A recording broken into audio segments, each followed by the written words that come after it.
There is a piece of wisdom that comes not from philosophy, but from the cold, hard logic of mathematics. It's a concept that explorers, scientists, and strategists all grapple with, and it goes something like this. The greatest enemy of the best possible path is often the good path you are already on. This is not a paradox. It is a description of a trap. In the language of mathematics, it's called a local maximum. Imagine you are climbing a mountain in a thick fog. You climb, and eventually, the ground levels off. You are at a peak. You can see nothing but fog, but in every direction you step, the ground goes down. Your logic, your senses, your every instinct tells you that you have reached the summit. But what you don't know is that you are standing on a small foothill, and that just beyond the fog, the true summit, a peak 10 times higher, waits. The only way to get to that higher peak is to have the courage to do the one thing that feels like failure. You have to go down.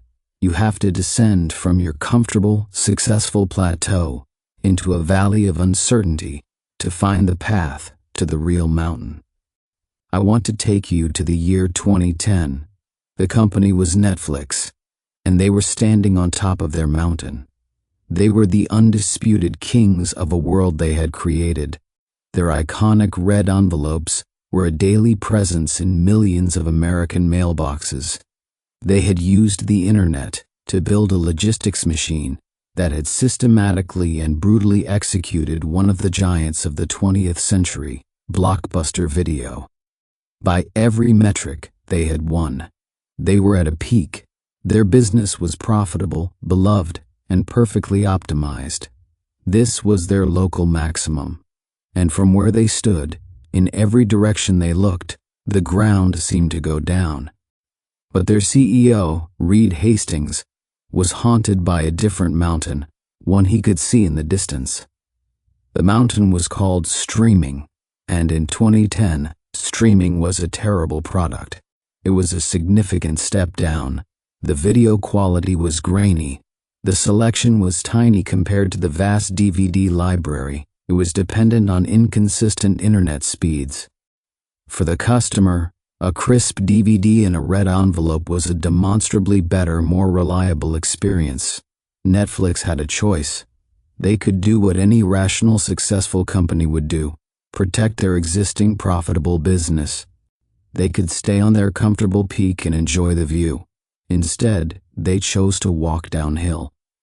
In 2011, Hastings made a decision that was so unpopular, so seemingly self-destructive, that it is still taught as a case study in corporate insanity. He announced that he was splitting the company in two. The popular DVD by mail service would be rebranded as a separate company called Quickster. The streaming service would remain Netflix. And if you wanted both, as most of their loyal customers did, you would have to pay nearly double. The backlash was instantaneous and apocalyptic. The company lost 800,000 subscribers in a single quarter. Its stock price collapsed by 77%. The media declared that Reed Hastings had committed one of the worst business blunders of the decade. He was standing at the top of his mountain, and he had chosen to leap off a cliff. But what looked like an act of self-destruction was actually an act of radical, painful clarity.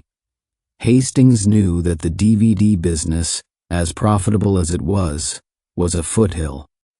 And he knew that the only way to get his company to the real mountain of streaming was to force it down into the valley.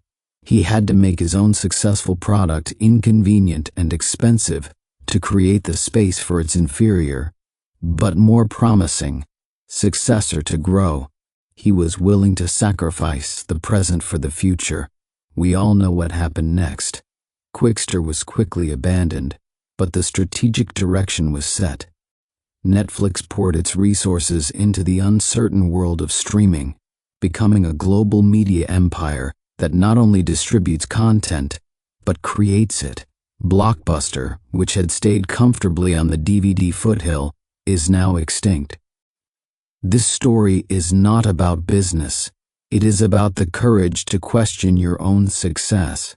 It is a lesson in the difficult, necessary art of distinguishing between the peak you are on and the one that truly matters. It forces us to ask, what is the comfortable success in our own lives that is preventing us from seeing the real mountain? What is the good path we are on that is blinding us to the best one? And do we have the courage, when we find ourselves at a peak, to look for a higher one, even if the only way to get there is to first go down?